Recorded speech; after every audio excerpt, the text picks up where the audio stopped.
ঈদ মানেই তো বড় উৎসব। সেক্ষেত্রে পারিবারিক একটা সময় তো অবশ্যই থাকে, যেটাকে আমি খুব প্রাধান্য দেই। কারণ ঈদের দিন আমি খুব একটা ওই যে আছে না যে সিনেমা দেখা বা ওইটা করি না। আমি হয়তো ১ দিন ২ দিন পর ট্রাই করি। এছাড়া পারিবারিক বা আত্মীয়স্বজন সবার সাথে তো সুন্দর একটা সময় কাটানো হয়, রান্না-বান্না করা হয়। এই তো ছোটবেলার ঈদ অনেক মজার ছিল, অনেক আহ্লাদী ছিল। আ জামাকাপড় হোক, খাওয়া-দাওয়া হোক সবকিছু মিলিয়ে খুব ফ্রেশ একটা ঈদ ছিল। আর বড়বেলার ঈদ আসলে আমার মনে হয় যে আনন্দটা হয়তো আছে।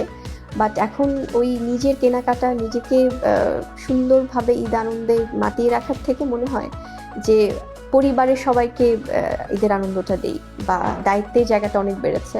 ঈদ মানেই তো বড় উৎসব। সেক্ষেত্রে পারিবারিক একটা সময় তো অবশ্যই থাকে, যেটাকে আমি খুব প্রাধান্য দেই। কারণ ঈদের দিন আমি খুব একটা ওই যে আছে না যে সিনেমা দেখা বা ওইটা করি না। আমি হয়তো ১ দিন ২ দিন পর ট্রাই করি। এছাড়া পারিবারিক বা আত্মীয়স্বজন সবার সাথে তো সুন্দর একটা সময় কাটানো হয়, রান্না-বান্না করা হয়। এই তো ছোটবেলার ঈদ অনেক মজার ছিল, অনেক আহ্লাদী ছিল।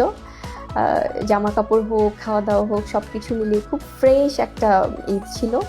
আর বড়বেলার ঈদ আসলে আমার মনে হয় যে আনন্দটা হয়তো আছে।